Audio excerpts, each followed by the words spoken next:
Matthew Henry's Commentary on the Whole Bible. Leviticus 22.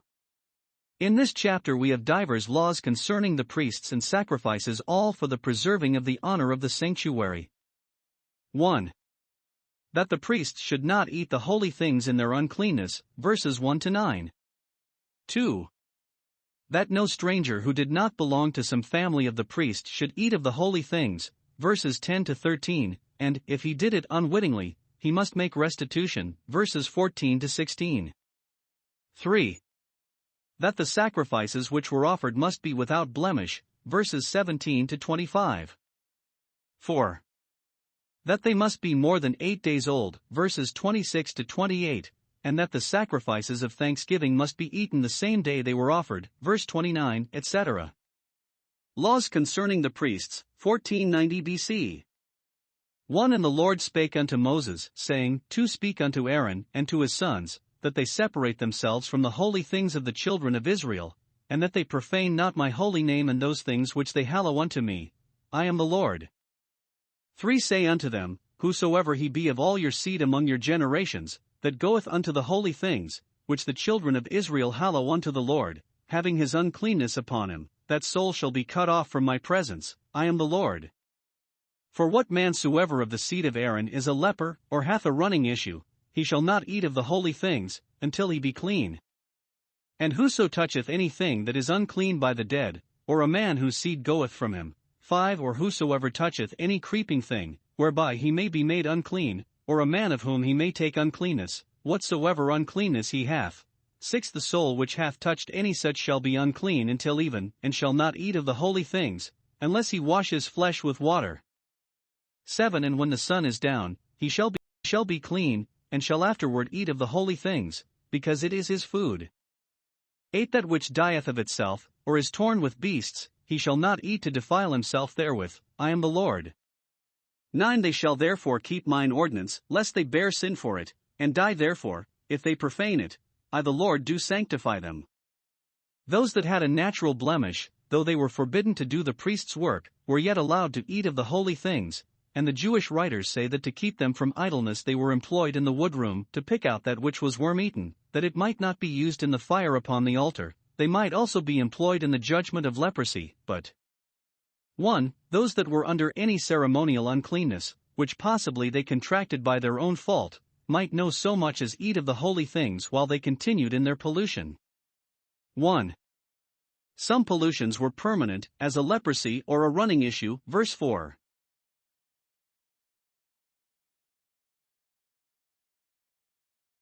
These separated the people from the sanctuary, and God would show that they were so far from being more excusable that really they were more abominable in a priest. 2.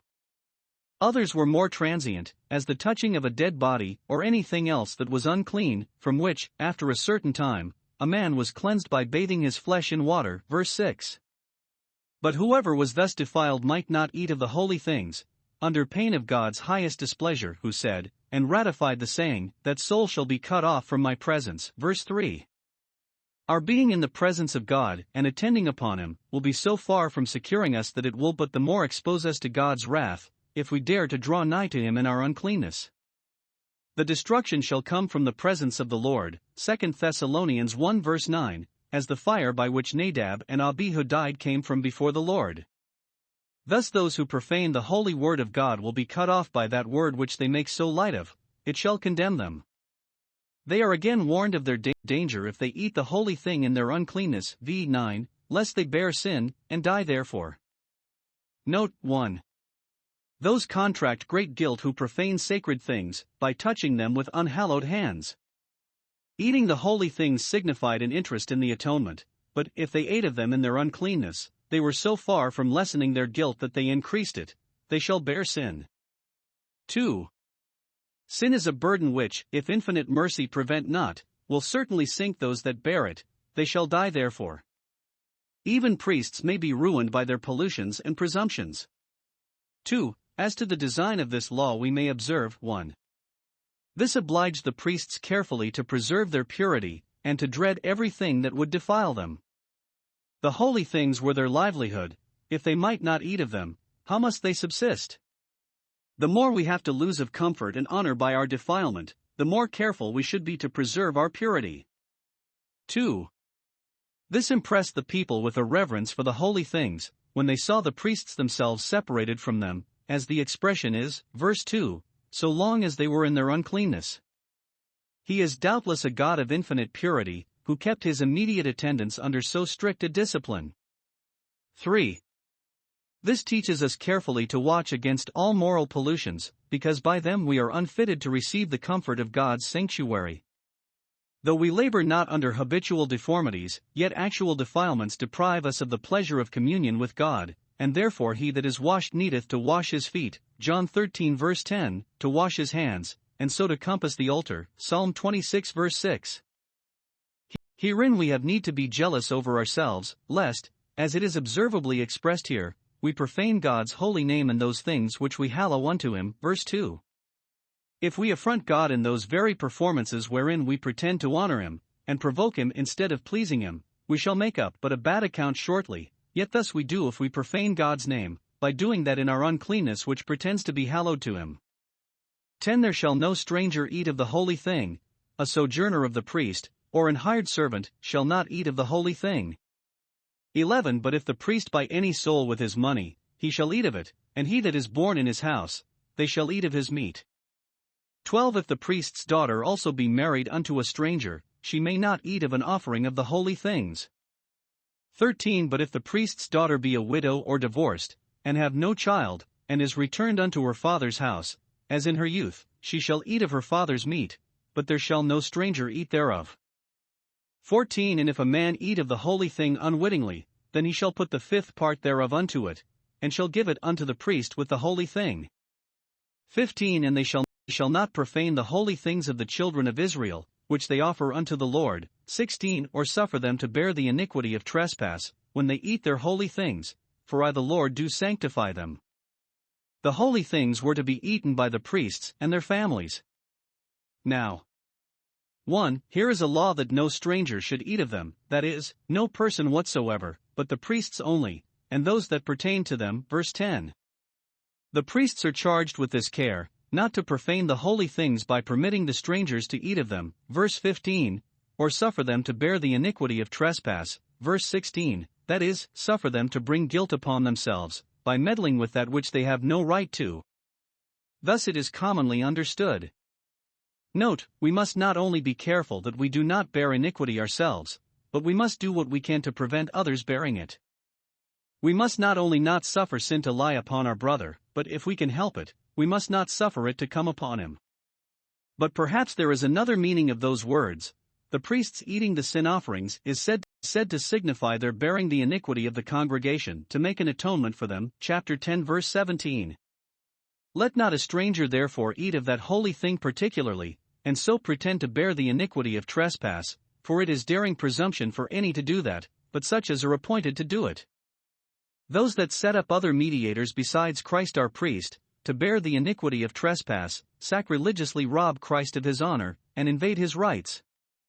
When we warn people not to trust to their own righteousness, nor dare to appear before God in it, but to rely on Christ's righteousness only for peace and pardon, it is because we dare not suffer them to bear the iniquity of trespass, for we know it is too heavy for them.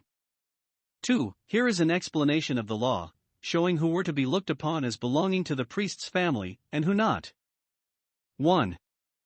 Sojourners and hired servants abode not in the house forever, they were in the family, but not of it, and therefore they might not eat of the holy things, verse 10. But the servant that was born in the house, or bought with money, being an heirloom to the family, though a servant, yet might eat of the holy things, verse 11. Note, those only are entitled to the comforts of God's house who make it their rest forever, and resolve to dwell in it all the days of their life.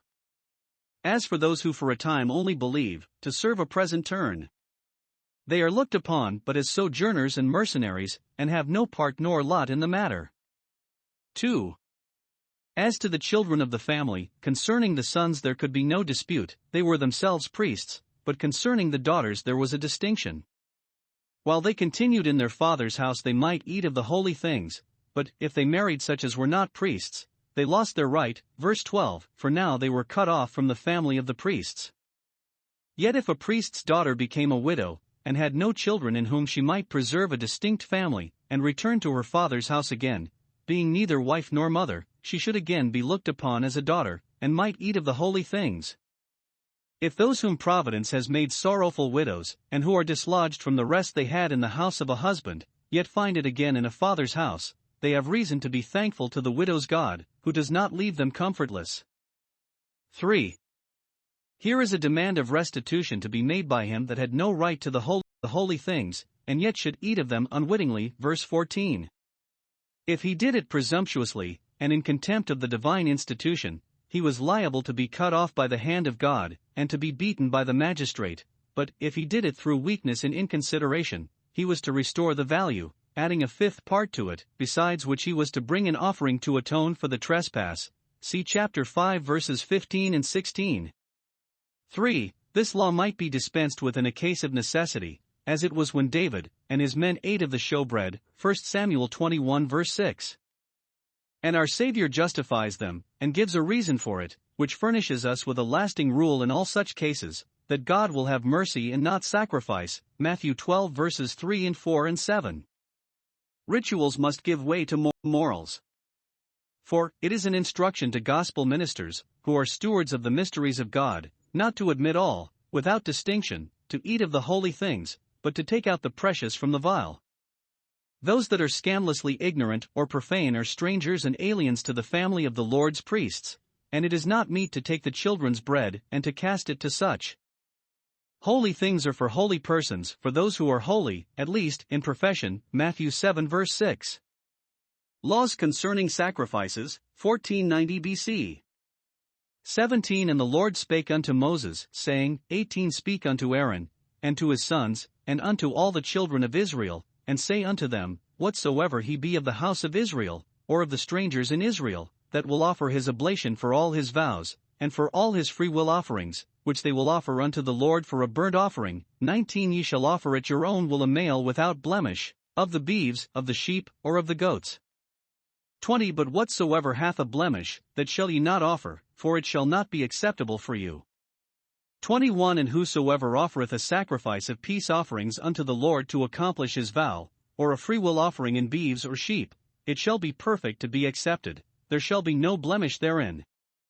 22 Blind, or broken, or maimed, or having a one, or scurvy, or scabbed, ye shall not offer these unto the Lord, nor make an offering by fire of them upon the altar unto the Lord. 23 Either a bullock or a lamb that hath anything superfluous or lacking in his parts, that mayest thou offer for a freewill offering, but for a vow it shall not be accepted. 24 Ye shall not offer unto the Lord that which is bruised, or crushed, or broken, or cut, neither shall ye make any offering thereof in your land. 25 Neither from a stranger's hand shall ye offer the bread of your God of any of these, because their corruption is in them, and blemishes be in them, they shall not be accepted for you. 26 And the Lord spake unto Moses, saying, 27 When a bullock, or a sheep, or a goat, is brought forth, then it shall be 7 days under the dam, and from the 8th day, and thenceforth it shall be accepted for an offering made by fire unto the Lord. 28 And whether it be cow or ewe, ye shall not kill it, and her young both in 1 day. 29 And when ye will offer a sacrifice of thanksgiving unto the Lord, offer it at your own will. 30 On the same day it shall be eaten up, ye shall leave none of it until the morrow, I am the Lord. 31 Therefore shall ye keep my commandments, and do them, I am the Lord. 32 Neither shall ye profane my holy name, but I will be hallowed among the children of Israel, I am the Lord which hallow you. 33 That brought you out of the land of Egypt, to be your God, I am the Lord. Here are 4 laws concerning sacrifices. 1. Whatever was offered in sacrifice to God should be without blemish, otherwise it should not be accepted. This had often been mentioned in the particular institutions of the several sorts of offerings. Now here they are told what was to be accounted a blemish which rendered a beast unfit for sacrifice, if it was blind, or lame, had a one, or the mange, verse 22, if it was bruised, or crushed, or broken, or cut, verse 24, that is, as the Jewish writers understand it, if it was, in any of these ways, castrated. If bulls and rams were made into oxen and wethers, they might not be offered. Moreover, a difference is made between what was brought as a freewill offering and what was brought as a vow, verse 23. And, though none that had any of the forementioned blemishes might be brought for either, yet if a beast had anything superfluous or lacking, that is, as the Jews understand it, if there was a disproportion or inequality between those parts that are pairs, when one eye or ear or leg was bigger than it should be, or less than it should be, if there was no other blemish than this, it might be accepted for a freewill offering, to which a man had not before laid himself, nor had the divine law laid him under any particular obligation, but for a vow it might not be accepted. Thus God would teach us to make conscience of performing our promises to Him very exactly, and not afterwards to abate in quantity or value of what we had solemnly engaged to devote to Him. What was, before the vow, in our own power, as in the case of a freewill offering, afterwards is not. Acts 5 verse 4. It is again and again declared that no sacrifice should be accepted if it was thus blemished, verses 20 and 21. According to this law, great care was taken to search all the beasts that were brought to be sacrificed, that there might, to a certainty, be no blemish in them. A blemished sacrifice might not be accepted even from the hand of a stranger, though to such all possible encouragement should be given to do honor to the God of Israel, verse 25. By this it appears that strangers were expected to come to the house of God from a far country, 1 Kings 8 verses 41 and 42, and that they should be welcome, and their offerings accepted, as those of Darius, Ezra 6 verses 9 and 10, Isaiah 56 verses 6 and 7. The heathen priests were many of them not so strict in this matter, but would receive sacrifices for their gods that were ever so scandalous. But let strangers know that the God of Israel would not be so served. Now 1. This law was then necessary for the preserving of the honor of the sanctuary, and of the God that was there worshipped. It was fit that everything that was employed for His honor should be the best of the kind, for, as He is the greatest and brightest, so He is the best of beings, and he that is the best must have the best. See how greatly and justly displeasing the breach of this law was to the holy God, Malachi 1 verses 8 and 13 and 14. 2. This law made all the legal sacrifices the fitter to be types of Christ, the great sacrifice from which all these derived their virtue. In allusion to this law, He is said to be a lamb without blemish and without spot, 1 Peter 1 verse 19. As such a priest, so such a sacrifice became us, who was harmless and undefiled. When Pilate declared, "I find no fault in this man," he did thereby in effect pronounce the sacrifice without blemish. The Jews say it was the work of the Sagan, or suffragan, high priest, to view the sacrifices, and see whether they were without blemish or no. When Christ suffered, Annas was in that office. But little did those who brought Christ to Annas first, by whom he was sent bound to Caiaphas, as a sacrifice fit to be offered, John 18 verses 13 and 24, think that they were answering the type of this law. 3. It is an instruction to us to offer to God the best we have in our spiritual sacrifices. If our devotions are ignorant, and cold, and trifling, and full of distractions, we offer the blind, and the lame, and the sick, for sacrifice. But cursed be the deceiver that does so, for, while he thinks to put a cheat upon God, he puts a damning cheat upon his own soul. 2. That no beast should be offered in sacrifice before it was 8 days old, verses 26 and 27. It was provided before that the firstlings of their cattle, which were to be dedicated to God, should not be brought to Him till after the 8th day, Exodus 22 verse 30. Here it is provided that no creature should be offered in sacrifice till it was 8 days old complete. Sooner than that it was not fit to be used at men's tables, and therefore not a God's altar. The Jews say, it was because the Sabbath sanctifies all things, and nothing should be offered to God till at least one Sabbath had passed over it. It was in conformity to the law of circumcision, which children were to receive on the 8th day. Christ was sacrificed for us, not in His infancy, though then Herod sought to slay Him, but in the prime of his time. 3. That the dam and her young should not both be killed in one day, whether in sacrifice or for common use, verse 28. There is such a law as this concerning birds, Deuteronomy 22 verse 6. This was forbidden, not as evil in itself, but because it looked barbarous and cruel to the brute creatures, like the tyranny of the king of Babylon, that slew Zedekiah's sons before his eyes, and then put out his eyes. It looked ill-natured towards the species to kill 2 generations at once, as if one designed the ruin of the kind. 4. That the flesh of their thank offerings should be eaten on the same day that they were sacrificed, verses 29 and 30. This is a repetition of what we had before, chapter 7 verse 15, chapter 19 verses 6 and 7. The chapter concludes with such a general charge as we have often met with, to keep God's commandments, and not to profane his holy name, verses 31 and 32. Those that profess God's name, if they do not make conscience of keeping his commandments, do but profane his name.